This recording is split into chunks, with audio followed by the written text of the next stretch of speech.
Hello. Hello. Hi, everyone. Welcome to A Couple of Sassholes podcast. I'm Brooklyn Johnson. And I'm Heather Terry. And for anyone who doesn't know, this is our power hour of true crime where we talk about fucked up people doing fucked up shit, usually for fucked up reasons, or usually for That's right. fucked up reasons or no reasons at all. Question. Got it. 178 episodes and still just randomly like to trip and fall down the stairs on it. Like a fucking star. We got to keep people on their toes. Apparently I'm not on my toes. See, someone might have just been tuning in for the first time and they're like, oh, she almost had it. She almost did. And everybody right? else is like saying it with you and they're like, oh. She tripped. Fail. Whatever. Fail. How you doing? No, I'm kidding. I hate when podcasts start like that. So how are you? No one gives a fuck. No, don't ask. Like, so how are you? And they're always like, good. Like, shut up. I always feel like there's a very fine line of how much people actually want to know about us and like care. Because if there's the biggest turnoff whenever you first got me into podcasts, because I never listened to podcasts, and Heather was like, you have to listen to podcasts. And I was like, I do not care about these people. And then you actually do at some point. Yeah. But in that journey, there's still thousands of listeners who still don't give a shit about you. And so I just like to keep it at like kind of a low level. Just a low purr. A little kitten's purr. Yes. Just a whisper. So you know a little bit about us. But Yeah. for the most part, you just know we cuss and we're aggressive. But yes, we're always like, ah, fuck. Yes, that's pretty much what it is. I know. I have some, so speaking of keeping this short and sweet, the banter part, I found a story while I was at a stoplight outside. Today. Yes. Outside, it wasn't a stoplight inside? Yep. Weird. I okay. walked right into that trap. You really did. It I wasn't did. even a trap. You I were know. just like, In stupid. I added in an unnecessary word. I like to be descriptive. Yes. No, okay. So there was in Florida, because there's a show called it's The Florida Man. Like, it's Yes, Florida I saw Man. that. It is hilarious. The reenactments, and they have like all these. It's on HBO Max. They have all these like famous people, like Adam Devine's in one of them, and they overact when they're telling the story. I love that. Yeah. Anyway, so I was like, "What's a Florida story?" So I looked one up. This actually got published yesterday on January 6th. Sorry, 2 days ago. Florida man wearing lingerie allegedly hid gun under prosthetic breasts. So there's that. I'm surprised they use the word prosthetic breast. Oh yeah. Like a prosthetic to me is actually replacing a limb. Like a limb, yeah. That was removed. Yeah. So that to me, once more, I feel like is a incorrect use of a word. Well, that was a New York Post. But yeah, I agree. It's just thrown in words. No, that's there. probably the PC word now. Can't be saying fake titties. Right underneath the fake, what are they, cutlets? Those chicken cutlets that Are they stick. cutlets that you stick in there? I don't know. Yeah. I paid for the real one. You paid for the. Anyway, okay, so Florida man was arrested after deputies found a gun hidden under his prosthetic silicone breast that he was wearing them while trespassing on a construction site. Matthew Zaccarino, he was 39. He was sitting alone in a vehicle last month as deputies approached him and found him wearing a red lace bra with the prosthetic breast in the bra. The Polk County Sheriff posted a video on social media. Y'all could look that up, but he was like, this is the quote, okay? He said, Then we notice he is wearing a G-string, showing off the boys. You know what I mean? The cop said that? Yes, the sheriff of Polk County, Sheriff Judd, said that. And then Judd said This quote. is like, hold on, I'm so sorry. Yeah. This is giving me horrible, like, images in my head. Oh, yeah, showing off the boys. Okay, I got to paint a picture. I know. I'm trying to understand how the balls would even fit into it. Well, maybe it was just like a G-string. Instead of going up your butt, it went up the ball sack. I don't know. Okay, so Judd said the quote. Hold on, Drew's hands up. Oh, Drew. Yes, Drew. Elephant ears. Drew says that is called elephant ears, and that's when the balls. Will calls it. Will says crab eye. Like if you could see the balls through. He made a joke one day. My husband said, he goes, "Oh, he's got crab eye," and it's the funniest thing I've ever heard. Oh man. Yeah. So anyway. Crab All of eye this is elephant ears. disgusting. These poor animals getting compared to balls. Okay, so Sheriff Judd said the quote, highly unusual situation could have taken a turn for the worse as deputies allegedly discovered a gun under the prosthetic. So he's sitting there with fake boobs in a lace bra, apparently showing off his crab elephant or whatever. I cannot stop but try to understand how a gun. I want to know the kind of gun. Right? My first thought is the type of gun. Oh yeah. To be the size and the comfort level to I'm pretty sure. Well, we don't have room in our bras, so. But I know. Yeah. So I still cannot fathom it.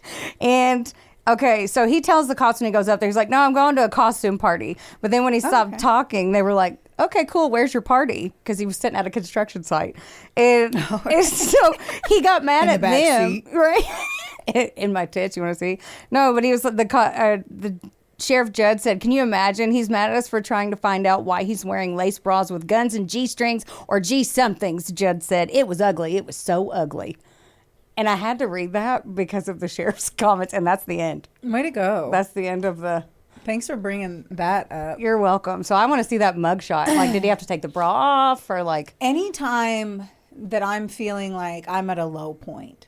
Watch It's Florida Man. In my life, I'm going to remember, hey, at least I'm not sitting in a car at a construction site in lace undergarments and guns. It could always be worse. Right. Oh, that's why I watch My Strange Addiction on TLC. Mm-hmm. And you know I love that trash. Yes. Because it could always be worse. At least I don't drink my own pee. Always. All right. Well, on that note, you want me to tell you a story? Yes. I was like, I'm not going to add to this. I knew. Because she will start listing all these other horrible addictions that I don't want to think about. Oh, yeah. I can list them all. Okay. Does the name Kristil Krug... Yes, I know everything about her. I was trying so hard to keep a straight face for Heather to like freak out.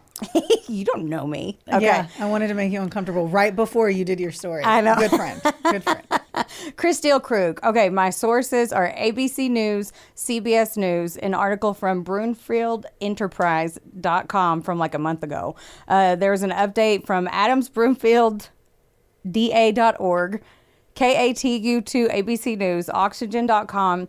And then I'm going to reference a lot the Dateline episode. It was the premiere episode of season 34. I'm wearing my Keith Morrison shirt. Dateline's the tits, man. God, Dateline's literally on my tits right now. Yes. Dateline can be on my tits too. So, yeah, you know I love Keith. Right behind the prosthetics and the guns.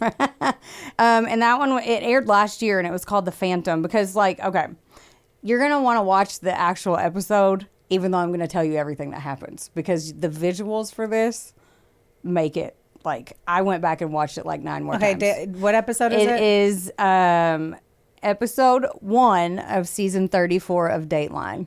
I'm texting you it, so ignore it. You said season 33? She's going to watch it right now. It's 34. You're fucking hell. Season 34. Episode 1. Dateline. Got it. Okay. Okay. And this is one of the most recent stories that I've done. Like most of the time I like to do like throwback ones, and this one I was like, no, I want to do it because it needs to be told. And there was an update just like 5 days ago. So keep that in mind. Shit. Yeah. Okay. And we always tell the stories and we say the ways that we suggest, not condone because we're not experts, but like how to make safe choices. If we have that opportunity. Right, right. Like if we can say like we advise you, be alert. Yes, sometimes we don't get to do that. But yes, 100%. Yeah. And then like ask for politeness later, be careful, trust your gut, all that stuff. Yeah. This sad story today though, she, in my opinion, did everything and then some that she possibly could, and she still sadly lost her life. Okay, so you're starting this off saying this is going to be the worst thing ever, and then we're all going to need a stiff one after this. Right. Drink. I was like, no, you can't say that to me. Like, stiff drink. No, I'm kidding. Okay. Whatever you need to get through a hard time. Okay. So her name's Kristil Krug, and I'm going to tell you everything about her because, like I said, she deserves that. And here is a photo of her, and I'm going to let you look at that there's her picture. So we both just did that so weird. I know we did. So she's pretty, so I know lady. She's so sweet. Okay. She looks kind. Mm-hmm. Kristil Krug was born in, and I'm going to say Krug and Krug because it's been pronounced both ways by everybody, even on the show. Well, which one do you like? So Krug. Then go by Krug. All right, cool. Thanks. This is your story. Okay. Our perspective of a story.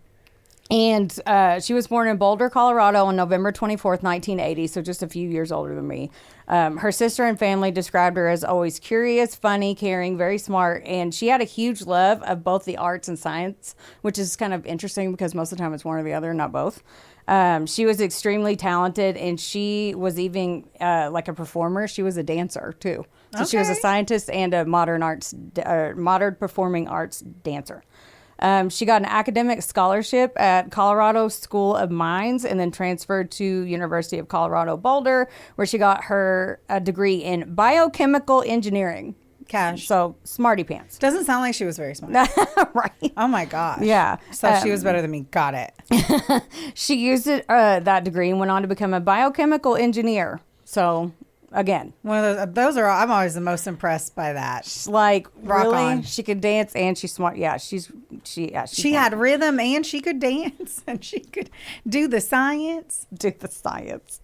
Okay, and that's her early life. And I'm going to bounce around a little bit on you, like running outside without a bra on, but you'll be able to follow along. Great. So, December 14th, 2023, Officer John O'Hare was called to the Krug home to do a welfare check. And that, like, hey, go check on them. They want to answer, blah, blah. They showed the body cam footage from the officer, and he was literally just whistling around because that's not odd. Like, he didn't think he was going to find anything bad. I don't think they ever do. Any Yeah. wellness check, they're like, dude, somebody is just ignoring somebody's phone calls. Yeah. Or they didn't realize the phone was off the hook. Right. Whatever it is. So, but they were like, yeah, we'll go. And they show him on his body cam. He's like, he literally is whistling. Like, It's probably like, I shouldn't have whistled that. yeah. And then, okay, in Broomfield, Colorado, it's a suburb between Boulder and Denver. So, but the crime rate's below average. So, whatever. There was a dog barking inside, but he looked in the windows and nobody answered the door. So he's like, I'll just check. So he pulls his cruiser around to the garage, and then the windows at the top of the garage, he peeks in there to see if there's a car. When he looks in, he sees the lifeless body in a pool of blood on the garage floor, and it was Kristil Krug. My goodness. Yeah. All right. Now I'm going to give you a little bit more background. Okay. So in college, Kristil stumbled into love online with a man named Dan Krug. And I'm going to show you a picture of him. I already accidentally went through your photos. You went through all of them? Are you fucking kidding me? I went through just a few. I only got that one. You did not? No, I didn't. But let me see. Oh my God. Okay. What? I'm your best friend. Get over it. That's not shocking. I usually don't do it, but today I wanted to. I know. I'm like, don't. Okay. You didn't say don't. Okay. Well, that's a picture of Dan Krug. Now, he's not my type, but he just looks like a normal nerd. So he looks like he looks tall, good haircut. Yeah. He has very straight teeth. This would be a very straight teeth family, for sure. Now, he was a political science major, so he matched her big brain, and she actually really liked that. So they ended up getting married in 2007, and they had 3 children together. Great careers, beautiful home, a dog, lived in the suburbs, seemingly happy. 3 months prior to Kristil being found in September of 2023, Dan had reported to the police that he had seen an intruder running out of an open garage door when he was pulling back into their driveway. He said, he was like, and they show all this body cam footage too. So he was like, I left to run an errand. I thought I closed the door. He said, I can't, his voice, I'm sorry, but I can't stand his voice.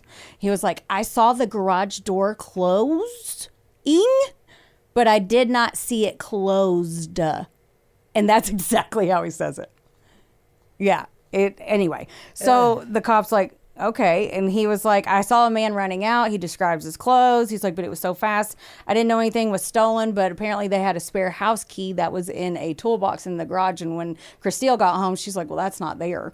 But that was it. Kristil was more pissed and annoyed of anything that That would be very creepy to me. Yeah. Mostly because we have a true crime podcast. Right. But if the only thing that was stolen was a key to the house, 100% we are changing all the locks right then and there. Yeah, and that's what he was like, I'm going to go to Home Depot right when you leave. Like, I'm going to change all the locks or whatever.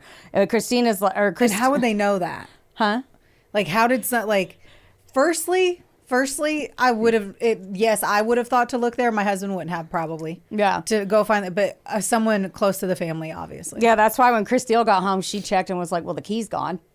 And he was like, oh, yeah. And then she was more annoyed that he didn't make sure it was shut. Like, because it's normal husband and wife crap. Like he leaves the door open or he leaves it cracked? Well, she said, he goes, I saw it closing, but I didn't see it close. So he didn't know if it went back up, like something got in the way. So she was just annoyed. She was thinking, well, you just left the fucking door open and now they have her house key and we have to change all the locks. So, yeah. But she wasn't scared. She was just annoyed, but that was yet. So apparently it was kind of common in Broomfield that people, if they don't shut their garage doors, there was a lot of thefts. Really? Yeah. Motherfuckers. But not murders. So 1 month later from this, it was Kristil that was calling the police, and she was reporting that she was being stalked and threatened.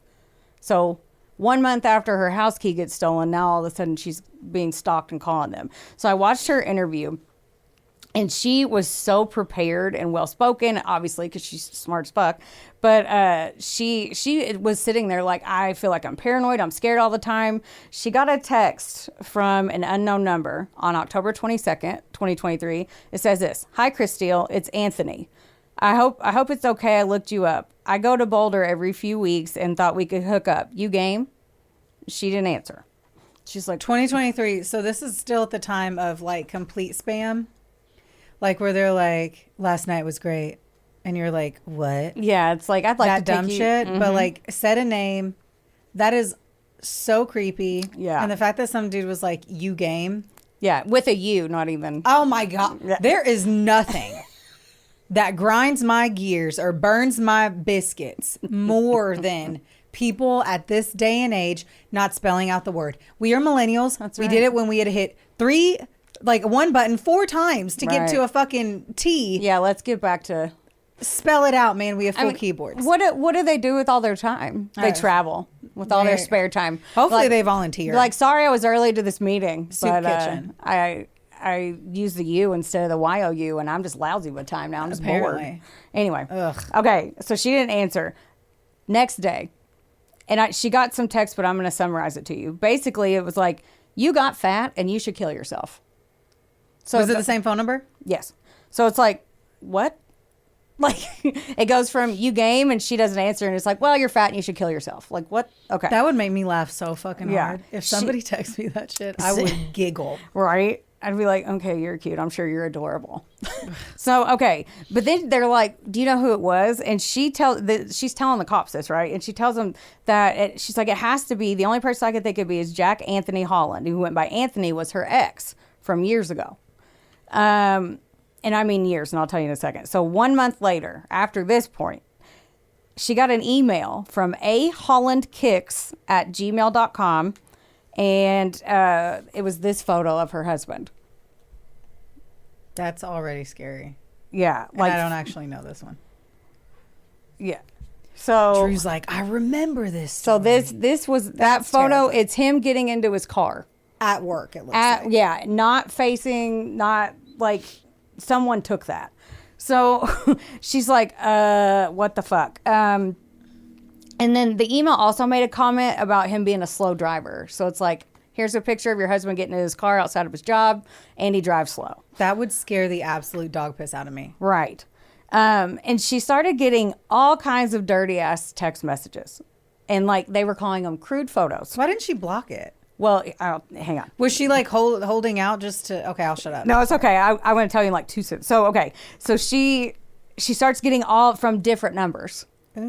So like all kinds of different numbers. Basically, from what I read, it was like a bunch of different dudes. Tons of them. Dick pics, poses, like asking her if she still wants to hook up and all this stuff. Because she's smart. So she was like, before she even went to the cops, she comes to them literally with like all this evidence.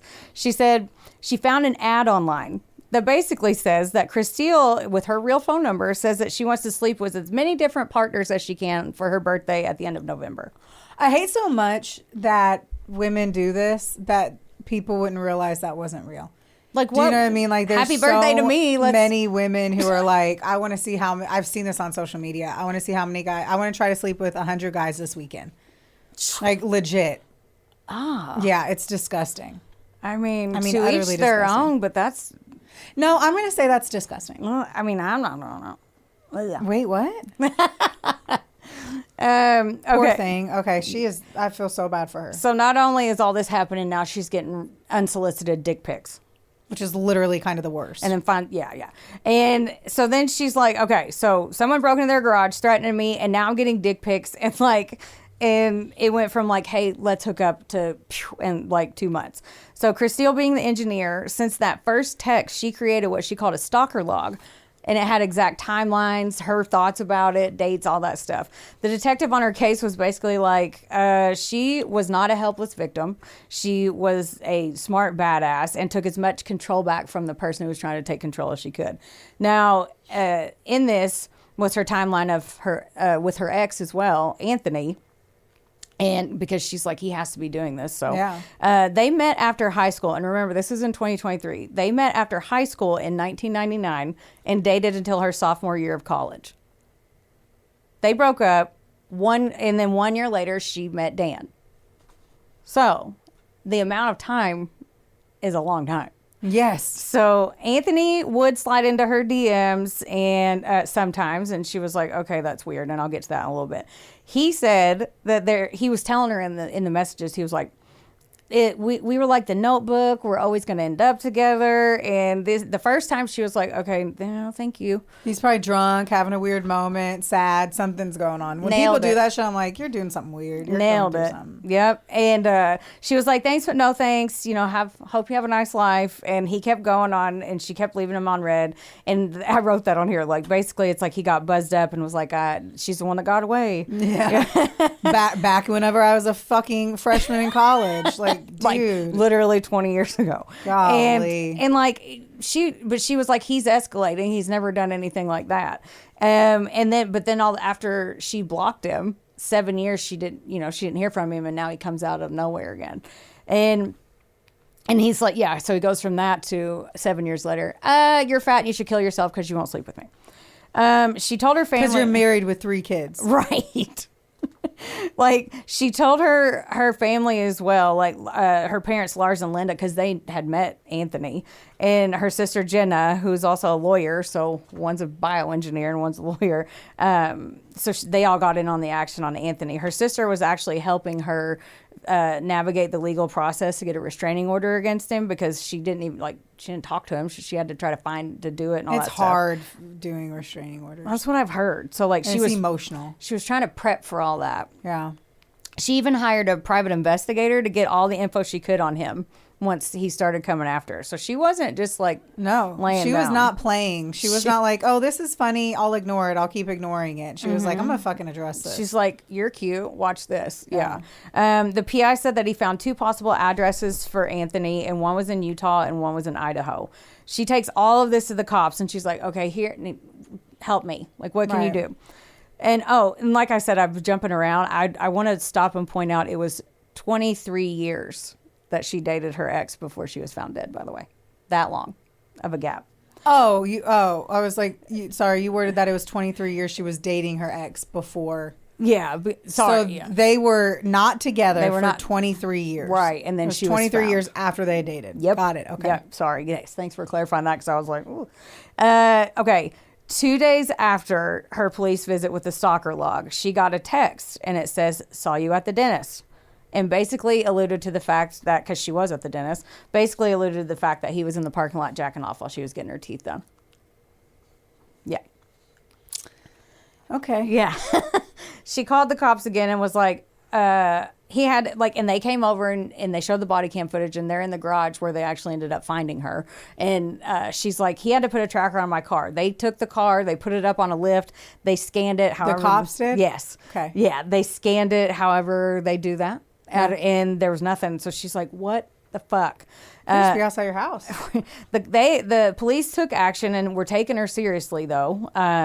They put undercover officers outside of her house. They followed her around, and they never saw anything suspicious or Anthony. The police had to get their ducks in a row, because obviously at this point, even when I was writing it, I'm like, or reading about it too, I'm like, what? Why are they not going after this guy? Right. Real quick. Were they like and because you saw it, so you're going to be able to, like, was he doing this like every week? This was a lot. Yeah, it was. So like, how they didn't see anything, I call bullshit. Then you weren't looking, and they were fucking playing solitaire on their phone or on, Plenty of Fish or some shit. Plenty of Fish. What? Like, then something was going on. Yeah. If he was texting her this shit, then there had to be some way. Mm-hmm. And they're also, depending on her street. And she lived in a suburb. That's what I'm saying. Like, all he had to do was be parked further down on a street where he could see her car whenever she passed. Like, there's easier ways. Like, it's not that hard to stalk. So I'm just kind of like, Yeah. for them to act like they didn't see anything, I don't know. Yeah. Were they there on a Tuesday and that wasn't his hot day because he was at work? I don't know. I don't think he did it. He didn't do it every day, That's but what he I'm did saying. a shit ton. That's like what I'm saying. Yeah, I I'm agree. like, how is something not seen? Oh, yeah. So the police had to get their ducks in a row before they let Anthony knew they were onto him. They had to go and get a digital search warrant because, again, 2023, but it still takes time. So several days to get the warrant to them, and then they have to wait for the results from the companies. In mid-November, they were submitted to Google, TextNow, and Verizon. And during the Google submission, there was like a typo, so they had to resubmit it. So that was December 6th. And in the meantime, she was still being threatened. She got texts saying they belong together. One of them said, quote, I'll get rid of him so we can be together. So easy. So now they're coming after him. Which is 100% where I would think you would go. Yeah. Like, personally, if I was trying to have someone, in my psychosis, would go after the person that they were with, that I deemed to be the one who stole them from me. Right. Not them. Yeah. So the stalker knows where Dan works, and he even starts describing the security guard at the front office. So, and they're like, okay. So Dan's freaking out even worse. And I watched the interview, and like I said, last time, like, his voice gets on my nerves. And I think, and right after I wrote this, I was reading, and I saw a quote that the lead investigator was like, I don't mean to be rude, but at this point where they were, Kristil could hold her own more than her own husband. Like, he seems more meek than she does. Like, she's pissed, and he's like, and scared, and he's just acting scared. What a pussy. They're kind of like, I am so, the fuck? Yeah. You're telling me that some dude is stalking me and my husband's over here cowering in the fucking corner? He's like, that yeah. I married the wrong man. He said something like, I feel like I'm doing a horrible job of protecting my wife. And, yeah, because you're not even trying. And I'm like, you kind of are. Yeah. So, like, at least, like, he seemed like a dainty flower. His first feeling, personally, should be rage and anger, which should then have some gas thrown on it so that he can go find this motherfucker. Right. I don't know, man. You and I even get mad when someone messes with the other one. Always. That's always the case. When people fuck with my husband or they fuck with you, I am 10 million times more pissed than I am when somebody fucks with me directly. Yeah, and then you're like, it's not a big deal. I'm like, I'm gonna kill him. You're like, it's fine. It's like, whatever. Yeah. I'm like, but if you want to kill him, you know what I mean? Like, it's it just. But I once more, I live in Kentucky. I have a very traditional viewpoint on, like, male versus female, and, like, the man should be kind of the one pushing this one forward to be like, okay, what my husband would do is sit on my front step with a gun. See, every single day, tracking every single vehicle that came by, and then he would run every plate of every fucking person that came by, and then he would be like, all right, it's a 2022 RAV4.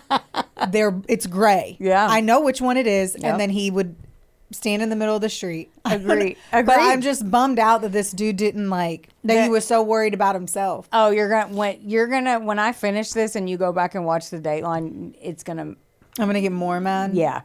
Okay, so it doesn't sound constant the way I'm telling it, but the texts were coming quite a bit, and it escalated over the 6 weeks. And one of them was she got a text that said, I see you flirting with waiters. You're desperate, and like shit like that. So like she's trying to live. So he's everywhere she is. She's trying to live her life. Basically, someone constantly knowing your every move, threatening your husband, and also she's a mom. Yeah. So like her kids are younger too. Another reason, so like, why is the husband over here like, fucking protect the castle, bitch. That's fucking what I say. Protect the castle. I say that when the dogs bark. I'm like, protect the castle. Just kidding. Always. You're being annoying. Get inside. Right. Okay. So they took every precaution they could. They installed cameras outside, almost covering the entire perimeter of their house. They had dash cams in their car and everything. Wow. And on the dash cam footage, I saw part of this. In Kristil's car before her murder, you can physically see the toll it was taking on her. From that photo I showed you to then, she was breaking down. There's no way not to. Yeah. There's no way not to. She was so strong and brave, and she was doing everything right, and nothing seemed to matter. So you could see her emotional deterioration.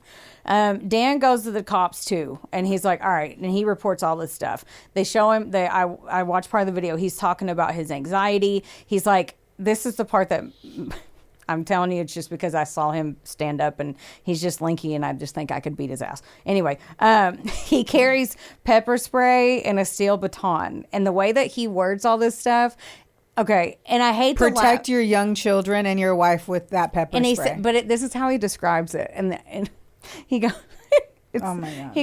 He goes, I have gel pepper spray. I have a retractable steel baton that I carry with me. And that's exactly how he sounds. Like me. I want to bash my own head into the wall. So I don't know the gun laws there. That's my first thought is I'm like, if this was the case and I was being stalked, obviously once more, we live in Kentucky, military parents, hunter husband, guns. Right. And that is just once more where I grew up in my life journey. So I understand other listeners in other states would be like, what the fuck? I don't know the gun laws there. Right. But just thinking about our friend from Kelly. Yeah. Sutliff. Like, right. Protective dog. In New Jersey, yeah. Yes. And her dog just passed away. I know. We both saw that. So sending you love, Kelly. We love you. Okay. Well, now that you mention it, the detective on this case was also a badass, by the way. Like Good. the lead investigator. I hope all he of them talked are. to he was in it and invested. Like, we're gonna figure this out. You're scared, and like took his job seriously. Thank God. He talked to Kristil some way every day. She would tell him what she was doing, where she was going, because by November she barely left the house. And that's why I was like, she got a gun and carried it all the time. She went and she even got a purse. Like, and when I say at all times, she had a conceal and carry permit. She went and learned how to use it. But her mom went with her and she was crying because she was like, I can't believe it had to come to this. Agreed. And then so Agreed. she's in her house, scared to leave. She wears a conceal and carry purse on her person in her home. That's so sad. I know. Like, and so Poor the cops, thing. And she did nothing wrong. no, just living. And they posted police officers on Thanksgiving outside of her home so her family could come visit her because they were worried about her mental health. So they posted unmarked police officers and marked police officers outside. And even then at her family dinner, her sister said she would sit by it facing the door. She was wearing her gun, like she was still like there, but it was tense. It's like PTSD, damn near. the elephant in the room. Yeah. Like, you can't sit and have mashed potatoes and talk to your cousins and stuff because you think someone's going to kill everybody. Her whole family was affected by this, by the way, because it took me a second to even think about that. Because, like, you think about the kids, her sister or one of her cousins was a domestic violence attorney, and she was like, What bloodline is she I know, from? it's stellar. It's a stellar. Golly. And I want that brain knowledge family tree. Fuck. Brain knowledge family tree. Golly. But so her cousin's like, look, I know you're trying to be private and, keep things close to the vest, but you have to, since this is getting out of hand, you need to tell the parents of your kids' friends. You need to tell the school. You need to tell people that your ex is stalking you because they could get one of your kids or something. So people need to be vigilant. Well, that affected them poorly as well because if you're a kid and the mom calls you and says, I'm being stalked. They're not hanging out with that kid anymore. Yeah. Like, I'm not going to let you hang out with Aiden anymore. Like, Aiden's mom is getting stalked right now. You are not going to get into the crosshairs there. Of course.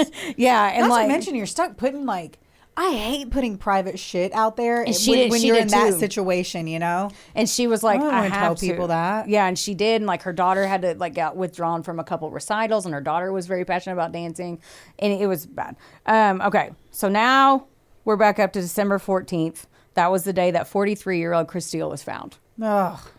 The camera footage by the garage, it showed Dan. He drives their oldest kid to the bus stop because they're not walking. Someone's stalking the family. He comes back home. It was right before 7 a.m. Kristil left to take the two younger kids to school, and she got home right before 8. At 8:24 a.m., Dan left for work, and he works 30 minutes away, so he has to be there by 9, so that's normal. 8:56, Kristil texted Dan and asked him to pick up their kid after school because she had a meeting with the lead detective to update on everything. 20 minutes later, Dan responded, sure thing, FYI, I forgot my chicken on the counter. Please put it in the fridge. Normal husband and wife stuff. Very normal. Yeah. She didn't respond, so he called, and she didn't pick up, and he's like, okay, I guess she's busy. For 3 hours, he was like, okay, this is weird because she's at home. 12:01 p.m., he called the cops, and he was like, I don't know if this is an emergency, but I'm nervous, and I'm 30 minutes away. Can you please go check on my wife? He called her mom, Linda, and she lives 15 minutes away. And he's like, can you go check on her? So the officer was there doing a welfare check when her mom, Linda, got there.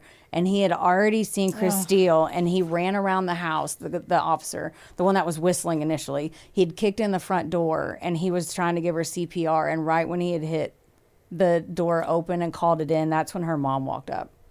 Oh, fuck. And he was like, man, please stay away. Like, he was trying to keep her out of it because she said, that's my child. So it is awful. She had been... It's a crime scene. Yeah. It just sucks. There's just no He was trying to save her, but it was too late already. And he had to open the garage door, and he obviously of didn't course. know. You know, it's so sad. I don't know. I wouldn't have opened that garage door until I heard the sirens. Because that means anyone walking by. He said that they would... Maybe need a light. I don't know. I'm not here for it. Like, I'm not here to... Yeah. He said I had to because of the EMTs, because he was torn up about it, too. I'm sure. He said that I knew the EMTs would be there in 2 minutes, so I wanted to try to... I didn't want to They wanted them to see where it was. It was easier for them to know which house. I get it. It's just like, Yeah. She had been... Okay, so Kristil had been attacked getting into or out of her car because her purse was on the floor, and it was the one with the gun in it. Oh, fuck. So she didn't have a chance. She didn't even have a chance to defend herself. She was ambushed. She had blunt force trauma to her head and a stab wound right in the chest. But she was gone.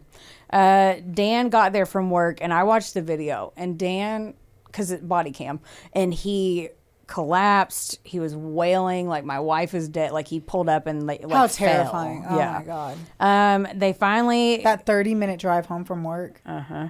Imagine that 30 minutes. Longest of your life. Oh. Yeah. So where the fuck is her ex, right? They finally go get Anthony. Real quick. So they never filed that restraining order? They didn't have all the information yet. She didn't think she had all the information yet to do that. The biggest, the biggest pile of bullshit. Well, firstly, what is a restraining order? Let's talk about that. Okay. A restraining order is a piece of fucking paper that says, essentially, that I can call the cops and say that this person shouldn't be here. And they can get in trouble. And they can get arrested for it. Mm-hmm.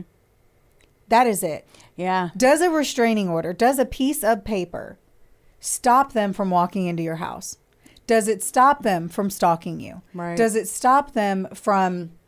all it essentially could do is, I love to go to La Creme coffee shop, and they walk in, I can ask them to leave because I was already in the space. But at the end of the day, a restraining order doesn't do anything.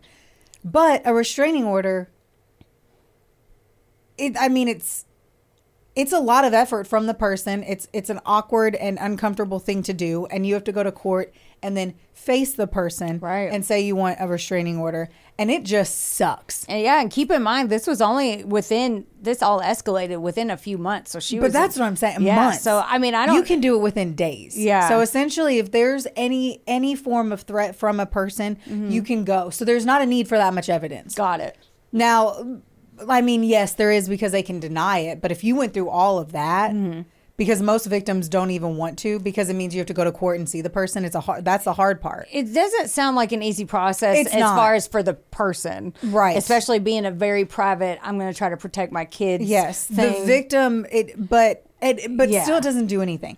The fact, though, that they never brought him in and questioned him so that the cops would then... Usually what the cops will do is they'll call. Mm-hmm. And so they'll do that thing where they'll be like, hey, Anthony, we heard that you're following Heather. We want you to stop. If you do not stop, this is what's going to happen. Right. And that usually will scare him enough. Yeah. The fact that they never even brought him in really pisses me off. Yeah. But obviously a lot of things piss me off. It's hard to wrap your head around. Even they asked the guy on Dateline, it wasn't my boyfriend, it was another one. He asked the lead investigator, like, well, why didn't you go get him? And he said, my fear was that we wouldn't be able to catch him enough to legally get him, because if they tipped him off, he could be like, no, talk to my lawyer. Why were they not watching him the whole time? Like, why watch her? Mm-hmm. If you're certain it's Anthony, be outside Anthony's house and follow Anthony. You have his name. It's not a random person that you don't know. Mm-hmm. I don't feel like that was done right.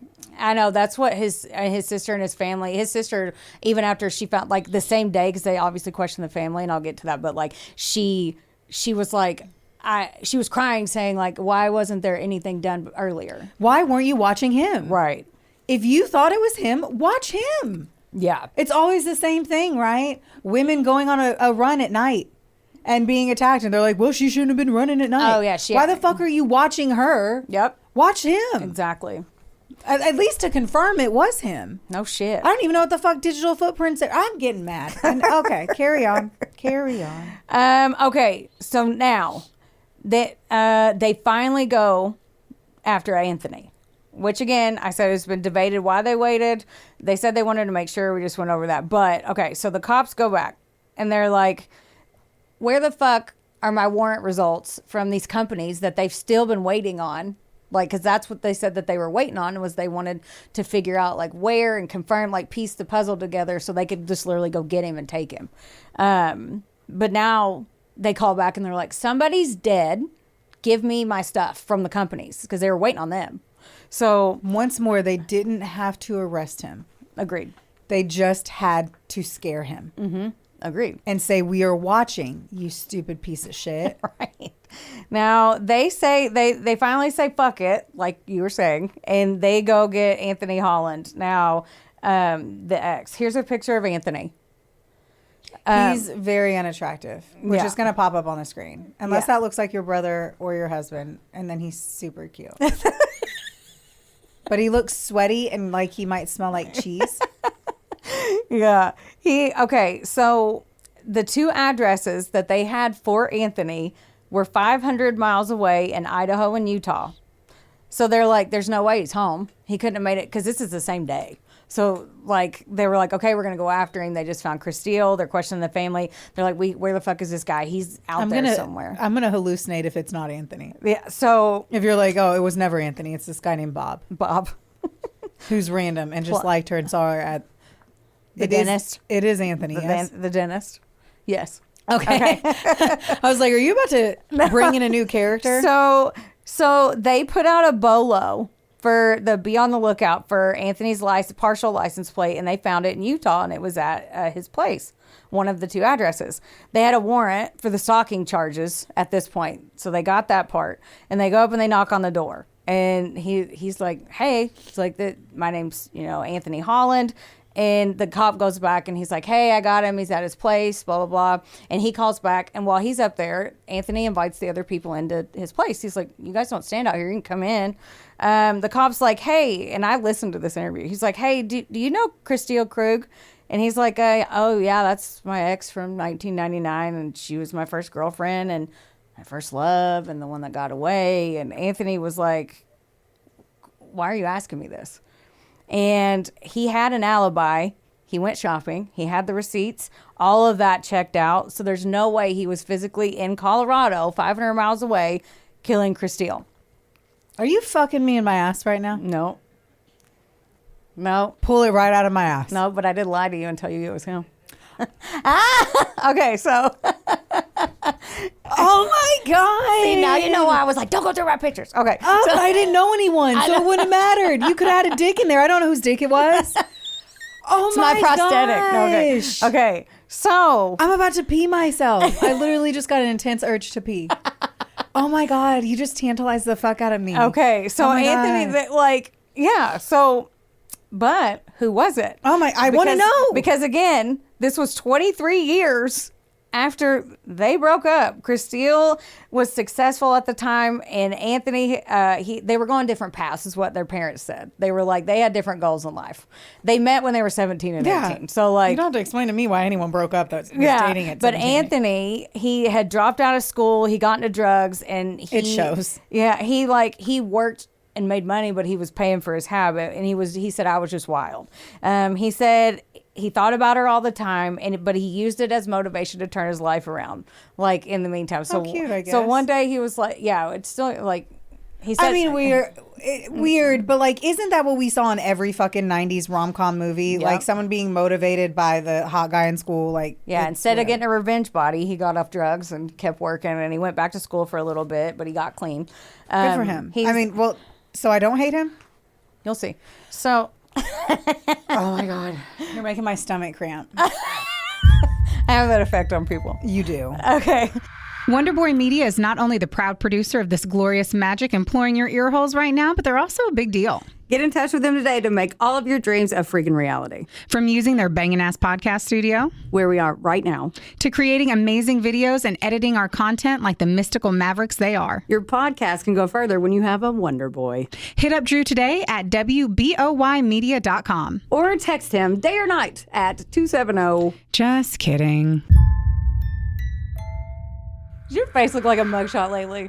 Then it is officially time for you to visit Hetef Aesthetics in Owensboro, Kentucky or Nashville, Tennessee. That's right. Go see our girl Amber Teasley and her team because they'll have your face and your skin look like a damn filter. And their staff is absolutely amazing. It's like a mini Botox party, which personally is my favorite. You leave looking fresher and you don't have a hangover. Another good thing is that if you go in there and you tell them that A Couple of Sassholes sent you, you get 15% off of everything. That's unbelievable. So if you have been considering getting that glow up and making that ex jealous, it's time.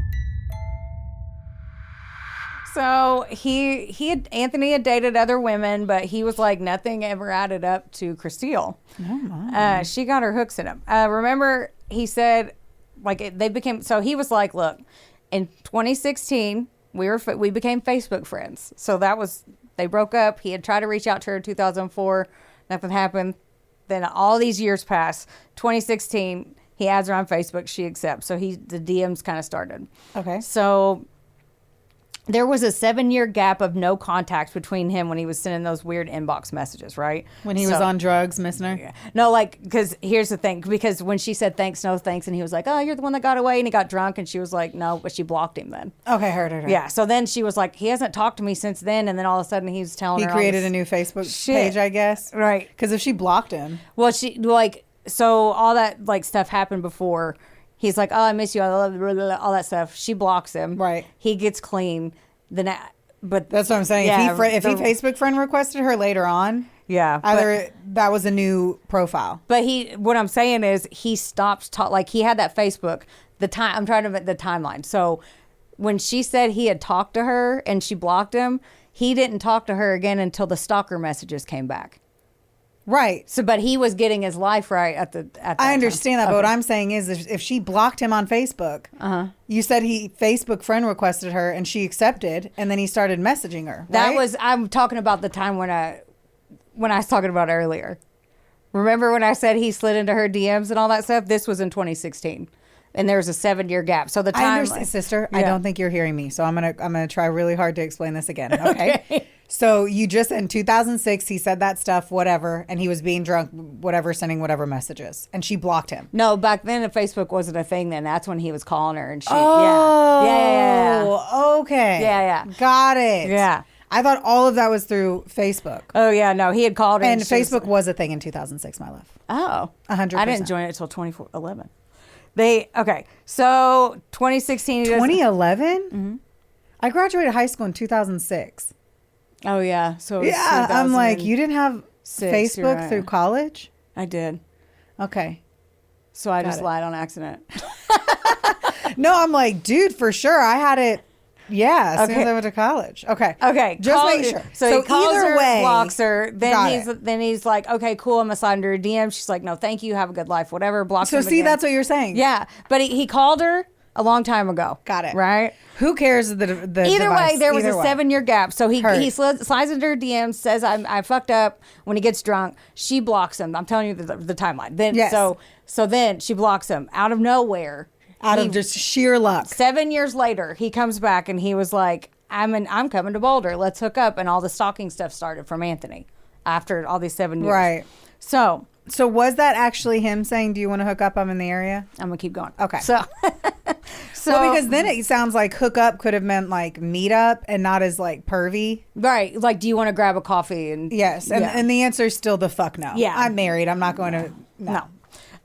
Okay. So Anthony's like, no, I haven't talked to her in 7 years. I didn't have a way to talk to her. So I gave up. He's like, I didn't have her new phone number. I had my one shot and she blocked me on there. I haven't talked to her. And he's like, they're like, do you know Dan Krug? He's like, I don't know who that is. I don't know where she lives now. Like no. But they never told him when they went there. They Mirandized him, but they didn't tell him that she had been killed. So one more time, let's all just acknowledge. if they would have gone to him and said anything at all, talked to him in any true capacity, in any fucking way, they would have realized it wasn't him. They could have just called him. Yes. So stupid. Yeah.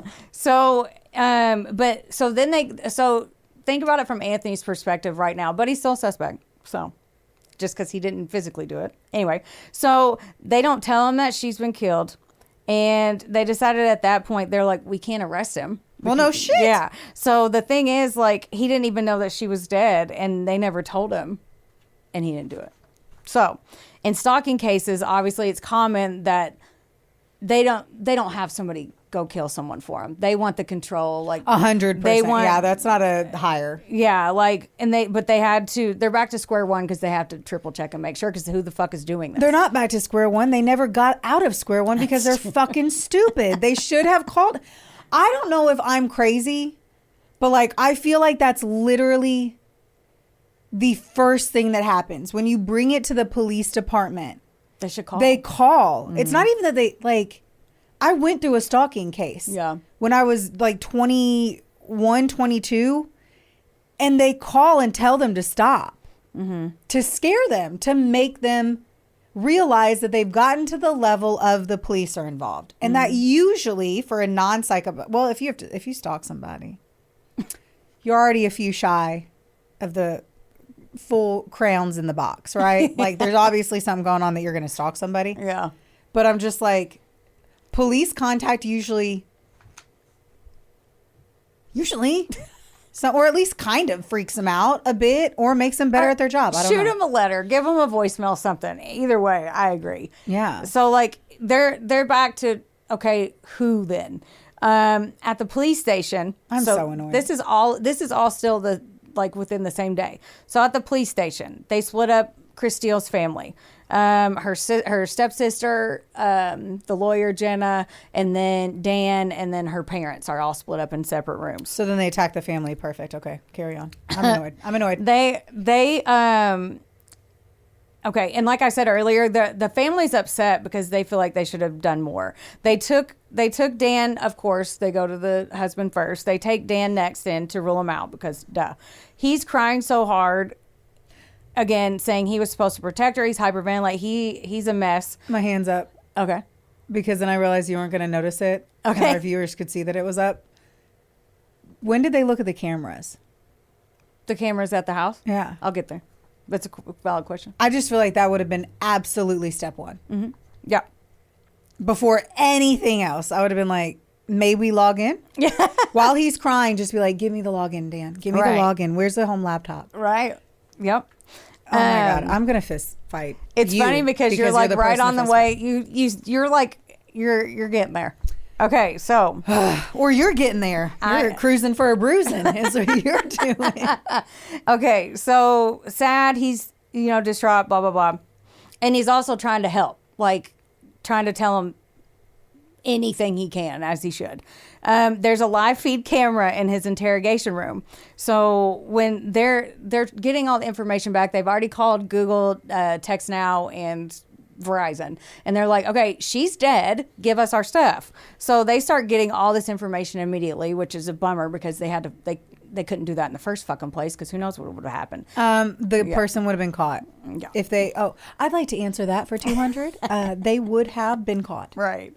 And the data shows the stalker was not in Utah at Anthony's. And they're like, what? So their jaws dropped when it showed that these messages were sent from the same Wi-Fi network as Dan's office. I'm out. Are you leaving? Wait, I'm not done. For a second, I was like, it's the fucking. But is beam. it because I still got paid? I got. I don't know, left. Heather. I'm gonna be quiet, but I am riled up. Okay, God. So the email that photo came from and the phone number, the main one, not all the dick pics, was from Dan's work, and Dan had been putting on this big to do, and they're like, "Is it Dan?" So. Hand me your papers. Let me skim through. So they don't tell him, of course, right off the bat. They're in the room anyway, and they're like, we're just going to see how this plays out because they don't know. And he's still in there saying, did you get Anthony? Like, why haven't you gotten Anthony? They ease into it. And they're like, well, we talked to Anthony, Dan, and there's no way. And he goes from leaning forward and upset, and then his energy changes. On the video, he like leans back, and he is a string bean. So like he leans back, he crosses his arms, his energy changes, and now he's like scared. He's physically scared for his life because he's like, you don't know where he is, blah, blah, blah. And they're like... Or you don't know who it is. They start showing their cards one at a time. Ugh. Just to see how he reacts. So the email and the phone number connected to his Wi-Fi at his office. He was like, well, that doesn't make any sense. Did they use the public Wi-Fi? It's posted in every meeting room, so you can walk up to the window and see it. And remember the photo of him getting into his car. That was taken in selfie mode on a timer. Okay, I'm going to keep going. I'm going to steamroll you. So he goes from being very helpful and withdrawn to getting annoyed. He doesn't yell. He doesn't get mad. He's more annoyed. He's sitting there with his arms crossed in a creepy, quiet voice. And all he says is, you have your theory, and it is wrong. And then he said, I think this is the part where I'm supposed to ask for a lawyer. They took his clothes, but he wasn't arrested. And they let him leave because they don't have enough for the murder yet. And when he walked out, he said, and I quote, I don't care if you capture him. I don't care if you kill him. Find him. And he said it just like that. That off a fucking I know movie? Yeah. What are you, George fucking Clooney? I know. Like, he thinks he's Iron Man. Oh my God. Yeah. So, and then he walks out and he goes back with her family, and they're like all like, oh my God. Like, so does the fam bam know? Are you reading my papers? Wifey? Okay. None of his family knew he was the suspect. That was literally my next sentence. Because I'm like, I don't think that Mona and Dwayne Maple would be like, come on back, Trav. Yeah. So he went back to their house, and they were all there. You know, they were consoling him. And his sister Jenna, or her stepsister Jenna, hugged him and, you know, said, I'm so sorry, blah, blah, blah. And instead of being like, oh, I'm sorry you lost your fucking best friend, your sister, he goes, I need your help finding an attorney, because she's an attorney. And he was like, she's like, what? And he's like, it's always the husband. And then he's like, what? It's horrible timing. Why would you say that? Yeah. And when everyone thinks it's the stalker. And then she's like, you're not even crying tears. And then her lawyer brain kicks in, and she's like, we all love, what is happening? So they all knew that the husband is always looked at. So then they were like, okay, well, let's dive in a little bit, and we got to rule him out. They're always the first one, so let's rule him out. The family was like, but it's Dan. But they dug a little deeper, and their marriage had been on the rocks for a little bit. In the other meeting rooms where they were talking to her family, her mom, Linda, was like, I mean, Dan and Kristil weren't on good terms, according to her. I only knew what she told me, but like, I don't think he could do anything like this. No. And then this is torture. They weren't like, you have to like stop. Like, she was tortured. Mm-hmm. She was psychologically tortured. Right. They weren't as connected. They were all, and it was just in 2023 it had gotten really bad. Like that year that she was killed, their marriage had been bad. But she was like, I don't think he did it. I just think it's a timeline. Yeah, that's not too long. Yeah, and all that. And his mom was like, well, Dan always had to be in charge. The dad was like, he had to make sure that he was the smartest one in the room, and you could tell, watch the episode. And he was very cocky and arrogant in the way, and dramatic in the way that he said everything. And Kristil told her parents at first, she was like, yeah, we're going to stay together. The youngest child was under 10, and we want her to grow up a little bit more. Her or he, they didn't even name the children, thank goodness. Good. But like, then a little bit later, she's like, I can't do it. I can't stand him. I can't do it. She's Kristil? Like, yeah, Kristil. Kristil was like, I can't do this anymore. I can't wait. I'm not waiting. So on top of basically not liking her husband at all, she's being stalked. In hindsight, her family said that Dan wasn't taking the stalking seriously at all. He said she was overwhelmed. She was blowing it out of proportion. But on the body cam footage, he's scared. Like, he's like, I'm worried. Like, and when he went in there to report that he had a picture taken of him, all that stuff, right? So he was a concerned husband on camera. And anyway, okay. After looking back at the body cam footage, when they told Dan that Kristil was dead, he was wailing, blah, blah, blah. He didn't have any tears at all. It was audible. Even that day, his sister Jenna hugged her stepmom after that, and she's like, did Dan do this? Like, because she's a defense lawyer, so. Can I just say, I won't say a lot. I was like, but I just have to say, if anyone knew that their relationship wasn't doing well, then like, what an asshole you are for not mentioning that earlier. I love the way you've told this story. I've really, like, this is a well-read book, because you just dropped a bomb, though I didn't see the whole other time. But I would have at some point thought truly that it was Dan if I would have realized they weren't doing well and she wanted to go. I think it's because they had been together for so long. We'll unpack it. I'm just like... Yeah, I get it. I'm just surprised the family at some point didn't... Or, you know what? I say that, though, but what did we always talk about? It's the books we read. Right. It's hindsight for them. Her mom was like... Now. And her mom's in there. She finds out her daughter got murdered. And then she's like, well, I mean, they weren't doing bad, but he couldn't have done it. Right. So this is all hindsight. So, like, when you... Right, but in it... In it, because of the fucking books we read, the crazy crime thrillers. Right. Because of that, I would have automatically, thought I would have at least put Dan on the list, but he wasn't on the list before. Yeah, and he hadn't been on it. They just thought he's like a cocky, just arrogant, and they were like, and she was such a badass. They just trusted that she would figure that out too. You know what I'm saying? So, that she would be like, it could have been Dan. He's like, because his demeanor in any of there had to. Yeah, you're right. Internally, she would have had to have been like. So then she'd weirdly, be like, this could have been my husband. Yeah, and you're so right. she didn't think that. She thought it was her ex. Crazy. So yeah. Oh my God. Okay. And it where am I at? What do you do? Okay. So why? Apparently Dan had been trying, this is me hindsight telling, not them being like, oh, so just so you know. Apparently Dan had been trying to control badass Kristil, and she's like, you're a little bitch, baby. Absolutely not. And then Dan's like, well, I have to get control back. So by generating fear. So then to scare her into, this is going to sound like a crazy theory, but I'm going to tell it to you. So then to scare her into staying with him, bring her closer to him and all that. But it actually backfired because Kristil is a badass. And she's like, yeah, no, I'm divorcing you because she's getting stalked. Her husband's telling her she's crazy, basically. And she's like, she already didn't like him in the first place. And now he's gaslighting her into thinking she's nuts for reacting this way to someone doing this to her. Oh, my And gosh. her family. But anyway, so he also knew before she died that time was running out because the cops were going to eventually figure it out. It's 2023. They're eventually going to figure out it was him because they had put the request in for the digital evidence. So he knew that would take a little time. The burner phone that was sent the text from quote unquote Anthony was bought locally with a gift card that was registered to Dan Krug in the same town with a gift card that was registered to Dan. I wonder if he didn't think it. So, okay. Oh, yeah. I'll be quiet. There's some times where you'll see like, oh, he thinks he's too smart, but he's actually kind of stupid. No, all of that's absolutely the dumbest thing ever. Cash. Right, yeah. If you do anything illegal, you do it in cash. Not a gift card and put your fucking name on it. Okay, so Dan built this scheme, and he was ready for poor Anthony to take the fall for everything. And the camera footage outside was reviewed, like you asked about. And guess which one was covered with blue painter's tape?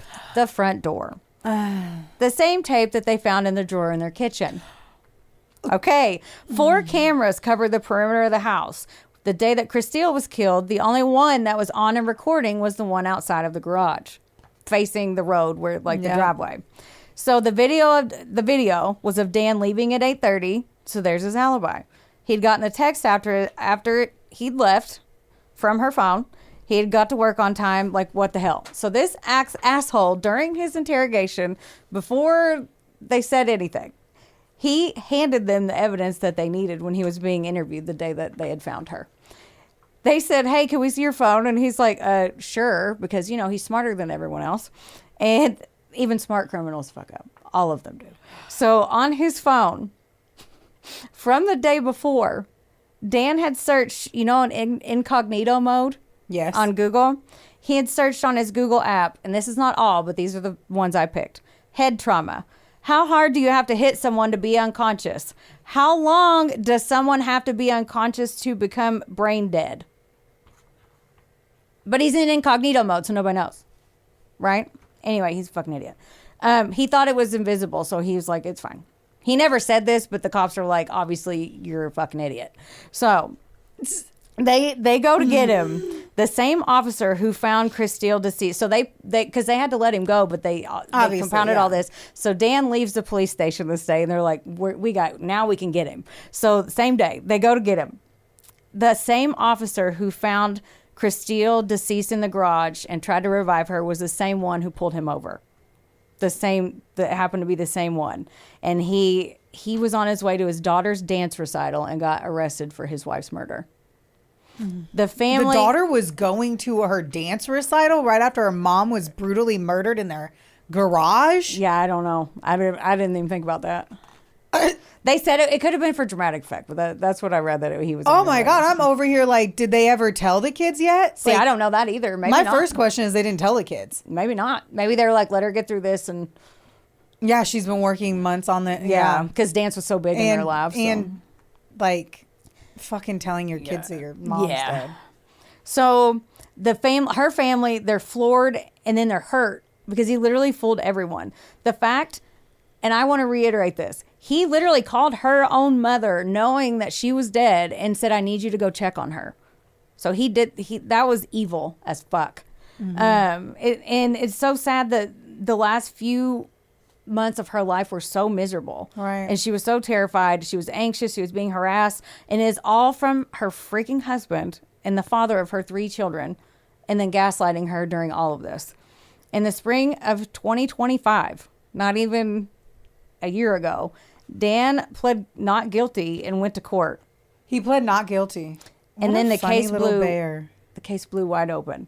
They didn't have the physical evidence that normally you would have, but it only takes one person out of 12 on a jury, as we know, to throw the whole verdict. So I'm showing a photo. So I swear, if you make me mad. No.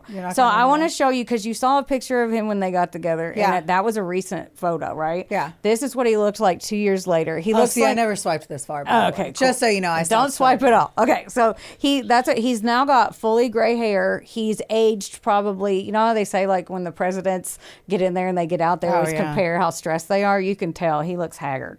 He looks very. Yeah. What a fuckwad. Yeah. He's getting so much dick in the ass, man. Hopefully. With that little baby voice. We'll see. Okay, so and I have the mugshot photo too. That's what I was going to show you. I was like, why are you grabbing your phone? I thought you were done with photos. No, because you just tried to edit that photo. Oops. Okay, this is his mugshot. From when they arrested him. This looks like a mugshot. Flip back and forth. You can flip back and forth, though. Number one, I just want you to know that this mugshot looks like a guy who definitely was a money launderer. Oh, yeah. Like, there's nothing is screaming more like money launderer. Yeah. Or like, and he did it through like a strip club. Yeah, he's got a weak chin.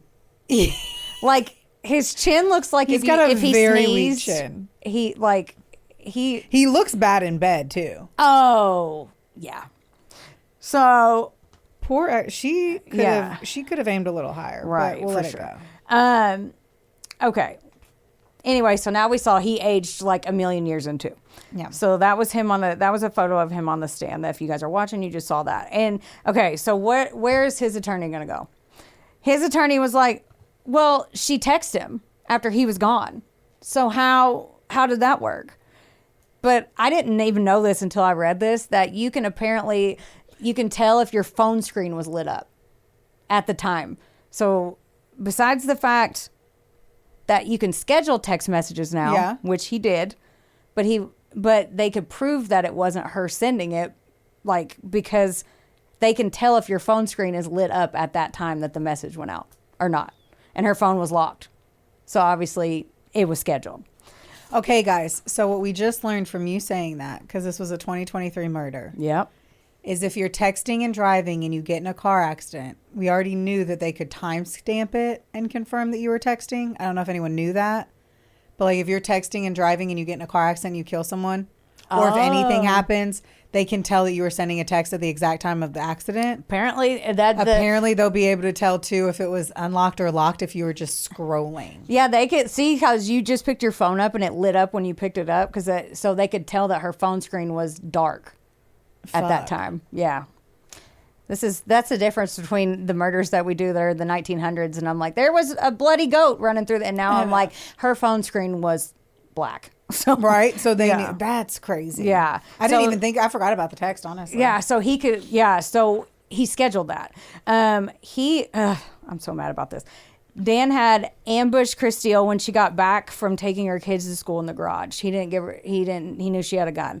He hit her in the head and she fell. And they said it was most likely that it was so hard that they don't know with what, by the way, but they said she probably would have passed away from just that. It was that bad. But then he flipped her over and stabbed her in the chest. So he had to look his wife in the eyes. Yep. The nail in his coffin, though, because which one? No, you could tell still me the prove, one that really got it. You could still prove reasonable doubt because they didn't have the DNA. The nail in his coffin, though, was the star witness who came forward after she saw Dan on the news. A woman testified that she dated Dan 20 years earlier for about a year in high school and college. She said after all this time, she was literally terrified of Dan still and asked to remain anonymous. She didn't even show her face on 2020 or on the Dateline. They blared and then they didn't show her in any of the court documents. So anyway, she dumped him in the fall of 2000 and he didn't take it well because she dumped him. She started getting stalked by a number of fake people, like a bunch who were trying to push her back to Dan. And she said it was like weird and scary, like literally a slew of people. And it was the same pattern. She took out a restraining order on him and they traced it back to Dan. They figured out that they traced it back to where his college was. They could figure out it was on the same Wi-Fi. That's all they could do. Okay, so you're telling me that the cops, Dan had a restraining order for stalking on his record. I don't know how that works, but agree. Yes. Yeah. Yes, it goes on your fucking police report record. So I didn't even think about that. I don't know how they missed that either. I don't know how they missed it. If the cops would have just... because they didn't run him. They didn't look at him. There's no way they could have, because they would have seen that. 1,000%. Yeah. They would. I can't imagine. Yeah, because your fingerprints in the database, all that shit is in the database, no matter what state you're in. But I mean, he didn't get charged with it. Like she got a restraining order, but he never got charged with the stalking. Yeah, so but it was on if you the restraining order would be in there. Okay, I didn't know how that worked. I was like, yeah. It has to be right. Like that's what your police report is. Like that is what your. Whatever we fucking call that, our rap sheets. Yeah. Our rap sheet would have said that he had a restraining order filed against him for stalking, even if it did not commence. Dear God, I would hope it would stay on the record for shit like this. But it just blows me away that, like, there's no, like, even if Kristil was so passionate that it was Anthony, and they brought him in, and they never typed his name in. Because even... like I said, it's there's shirts that say the husband there did was it. a lot done wrong here. There was so much. Right. Just like a teeny tiny bit of due diligence from the police department where like, yeah, they took it seriously, but not enough to do to like stop in the busyness of your day and be like, well, let me just contact Anthony, see if he's ever fucking here. Yeah. Oh no, he's 500 miles away and never comes here. Right. And then, well, her husband's a part of this. Is there anyone else it could have been? No. Well, let me just ask this very basic question. How's your relationship with your husband? Oh, well, I'm actually thinking about leaving him. Well, maybe I should type his name into the system. Oh, look. He has the restraining order for for stalking. And that. Yeah. Oh, we need to zoom in on your face. That was. Yeah. So. Flabbergasted. So, yes. Oh, agreed. The whole thing. So. Luckily, this anonymous woman survived all that, although she had, like, still to this day has PTSD from it. Because it was all these people. And the weird part, just real quick, it was like, the fake people were all like, you should cherish your friendship with Dan. You should go back to Dan. So, like, all these fake people. Go back to Dan or I'm going to kill yourself. Right. Like, yeah, it was crazy stuff. But this brave woman had the balls. You know what? No, had the tits. She had the tits to go and testify for Kristil's case while he was sitting there. But why would she have had to? If when he was arrested, why did that not show up again? I know, right? I don't know. So we're like, she's brave. She spoke up. She had already contacted the police about him. Yeah. Yeah. And filed, like, the restraining order paperwork is so heavy. It's so much effort. Mm-hmm. So you cannot tell me. And for real, if you know the answer to this, fucking tell me. Like, I'm not saying you can't tell me, but like legit put it in the comments. Yeah. And let me know. Yeah. But like, if you're saying that a restraining order was filed against somebody, even if they weren't charged with it, how did that not show up when he was arrested? Yeah, I don't know. So they wouldn't even have needed her to be brave. They could have just said, this also happened before. Yeah, but they could have done it without her. But the fact that the impact that it made hearing, of course, absolutely. Yeah. So like, but it agreed because you're right. But the fact that she had the tits, I'm not going to say the balls, the tits to get up there in the same room with the guy that gave her PTSD and stand up for this woman she's never met. Because she wasn't as fortunate as her. I just wanted to point that out because absolutely. She told her whole story and to get Kristil justice, and it worked. Thank God. So Dan's attorneys were like, okay, that's a coincidence. That's a coincidence. But where's the DNA? They don't have DNA. And then they were like, wait. He said, oh, well, he had a colleague that was struggling with health issues from a head injury, and they had lunch, and he went home and Googled it that day. You don't Google, how are you going to be unconscious? So how do you explain all of the messages coming through his work? Right. Was it also that friend? Right, exactly. Like attorneys be attorneying in, you know? Right. They be doing what they do. The defense lawyers are like, I got to grab that straw. They be scraping that bullshit up, trying to see how much they can get out of the corners of the fucking room and try to make it happen. I mean, they're paid to do that, I guess. Dude, for $500 an hour, I will fucking scrape up that same bullshit and try to give an answer. And then they did bring up a point. And they said, how come the cops didn't know it was Dan the whole time? That's what I'm saying. Yeah, and that's why when you were saying that, I was like, I'm going to get there. You've actually been 2 steps ahead of me without knowing this whole time. I try to be. You usually are. So, okay. Not in these stories. You always fuck me in my ass, man. So, that's right. Yeah. Okay, so most time juries deliberate, we're like, a few hours. This was 2 days. Because it was a lot of shit. Yeah. And on the third day, in April of 2025, not even a year ago, they found Dan guilty of first-degree murder, stalking, and criminal impersonation, getting life in prison without the possibility of parole. Good. Dan is still in prison today. I would hope it was 5 minutes ago. In Colorado, claiming his innocence. He's still I want to know where the weapons are. He's going down swinging.